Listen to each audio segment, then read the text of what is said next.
Welcome, curious minds, to a world of knowledge and discovery. Welcome to our channel, where today's focus is all about Perry Red. Let's get started.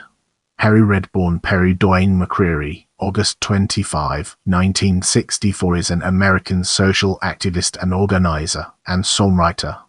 He has advocated chiefly for workers' rights in Knoxville, Tennessee, and, as a songwriter, co-founded Sincere 7, an IRS-designated tax-deductible non-profit organization. He was sentenced to imprisonment on 2 occasions. Turning our focus to early life, let's explore its key elements. Red was born and raised in Washington, D.C., by his mother, Jacqueline Latimore. He has 3 siblings, including 1 brother, comedian Olson Perry Parker.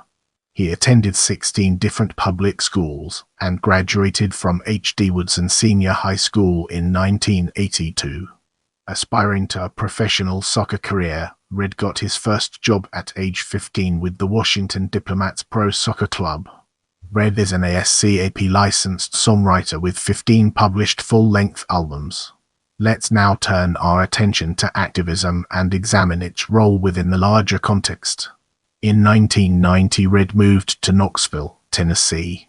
As an American Book Company employee, Red co-founded the Sincere Sevens in 1999 with co-workers Terry Taylor, Kenneth Glass, and the late Teresa Reed. As executive director from 1999 to 2004, Red organized campaigns against several corporations because of their systematic and ongoing discrimination against low-paid workers. He championed worker justice in a unionizing campaign at the University of Tennessee that led to the formation of the United Campus Workers UCW.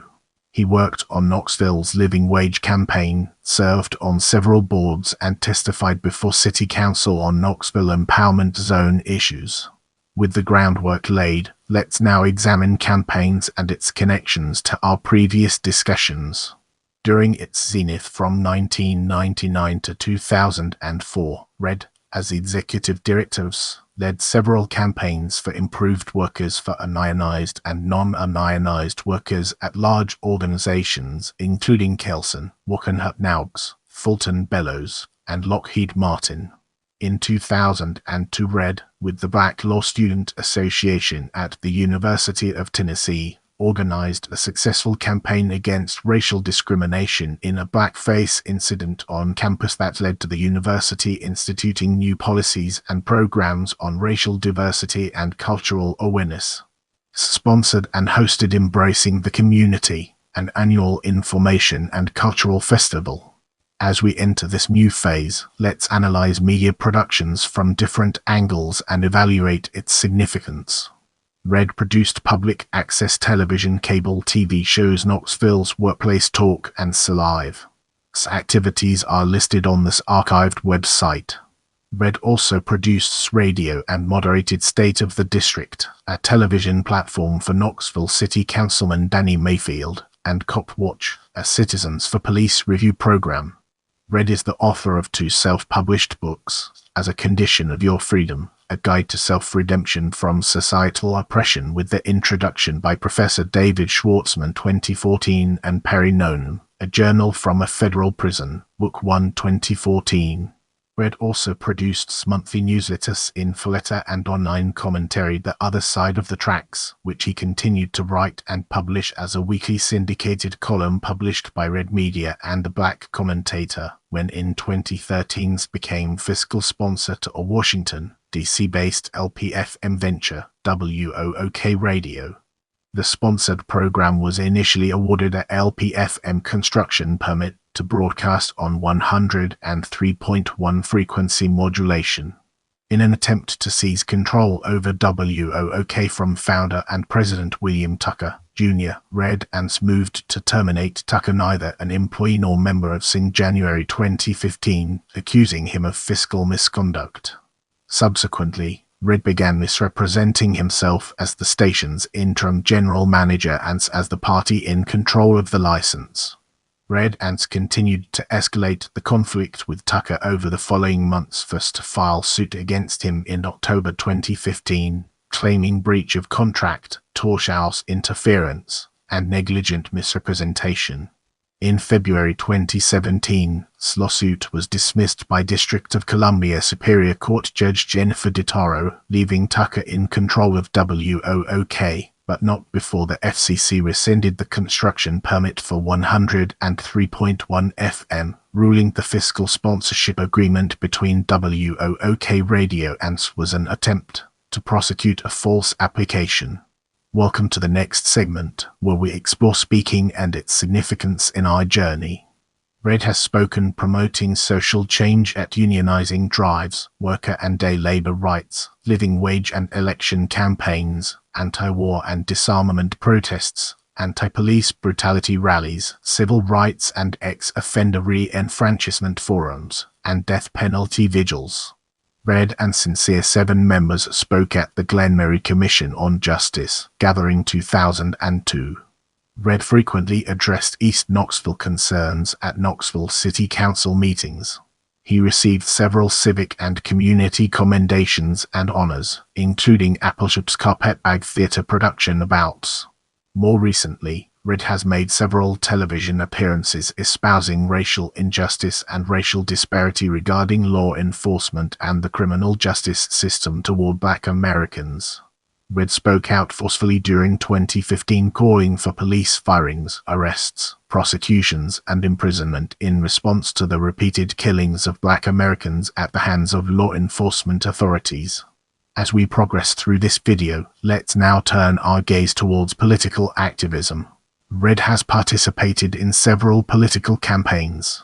In 1999, Red was asked by Knoxville City Councilman Danny Mayfield to host the councilman's monthly cable TV talk show. Red served in Mayfield's 1999 run for mayor against the incumbent, Victor Ashe. He also campaigned in Knoxville, courting the black vote for candidates Bob Becker and Chris Woodhull's 2003 campaigns. Red later served as co-campaign manager for D.C. statehood Green Party candidate Darrell Mock's 2010 run for an at-large seat in Washington City Council race. Red was the D.C. statehood Green Party's nominated candidate in its at-large council race in its April 23, 2013 special election.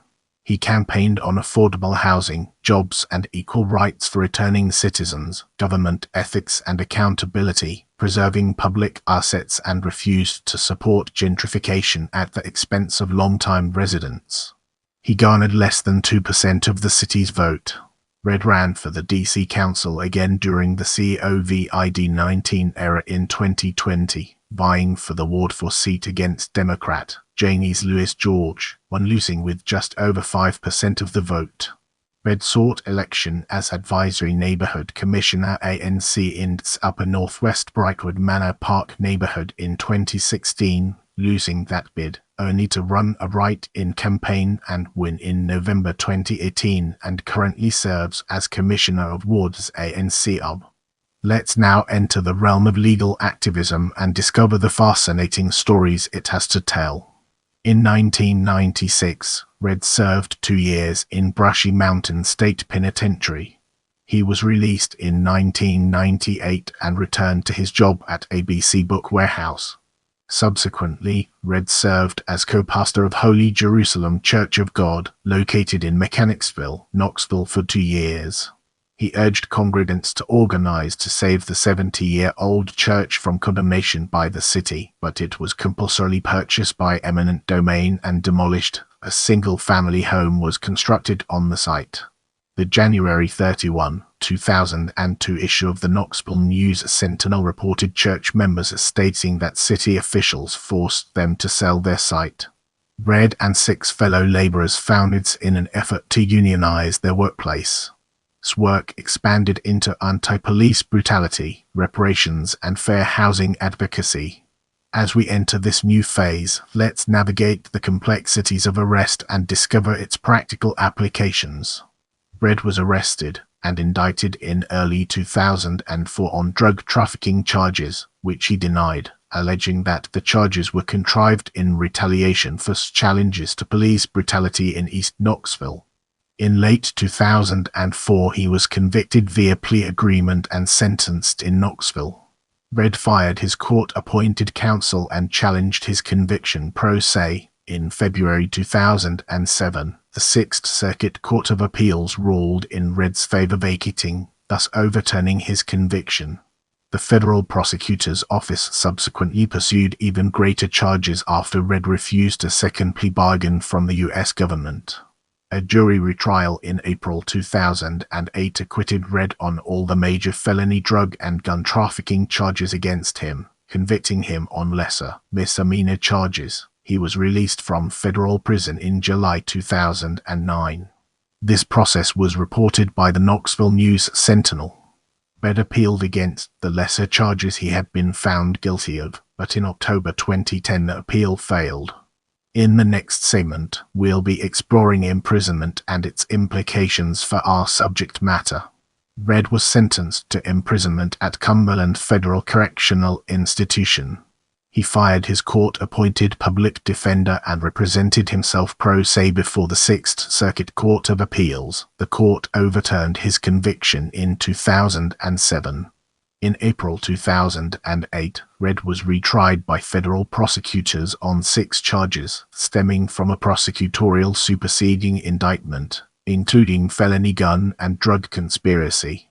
Red was acquitted by a jury in Tennessee District Court at Chattanooga on all of the major firearm and drug charges, effectively avoiding a possible 42-year mandatory minimum sentence. With the groundwork laid, let's now examine controversy and its connections to our previous discussions. Many believe police citizens for police reviews camcorder troopers, and Red's continued and public demands for improved police accountability and criticism of political leaders provoked anger among Knoxville's law enforcement community and elected leaders. In July 2009, Red returned to Washington, District of Columbia, and took up social commentary, digital media production, and advocacy regarding ex-offenders, affordable housing, and a variety of other issues. Moving ahead, let's uncover the hidden gems within songwriter and socio-political commentator and discover their significance.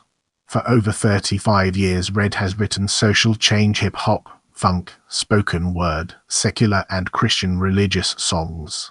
As leader of the band Redix from 1986 to 1993, he recorded and performed in small live venues in the Washington, District of Columbia area, followed by a short stint in Knoxville during the early years.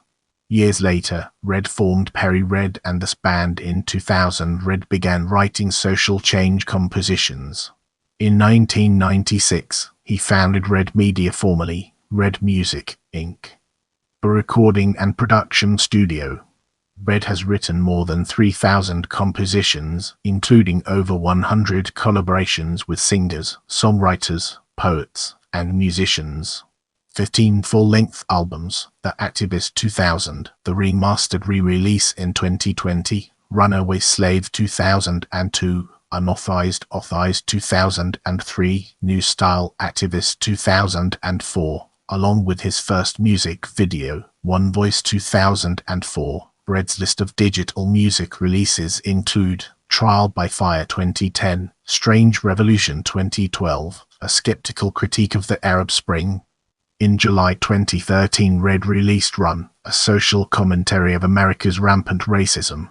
Red is among the few American singer-songwriters to produce and twice release 3 full-length digital media projects in a single calendar year, releasing Never Been Rich in January 2014 as a social commentary on wealth disparity in the U.S., Tornadoes in April 2014, and You Read My Soul in October of the same year. Red's most recent releases include Hands Off Red 2016, Inspirations from the Prince, When the Revolution's Over 2017, Rest Eternal, A Red-Led Life, and If Red Said Vote a Second Time. Red have released 3 full-length albums in 1 calendar year. Had You Read the News 2020? Most spoke about social ills and solutions, though Red also produced traditional soul albums as well. Red has written more than 200 political and social commentaries, offering the other side of the tracks as the brand for his radio show, Socially Speaking, that commentary posts weekly on the online magazine, The Black Commentator. He is the current host and producer of Socially Speaking, a socio-political talk radio show that aired on M Radio Internet Network Largo, MD-based, and on WOOKLP, and subsequently as an internet podcast produced by Red Media for 10 years. As we move forward, let's uncover the untold stories and fascinating intricacies of personal life. Red married Angela Fletcher in 1986. They divorced in 1990. The couple had a daughter. His second marriage in 1997 also ended in divorce from Juanita Matthews in 2000.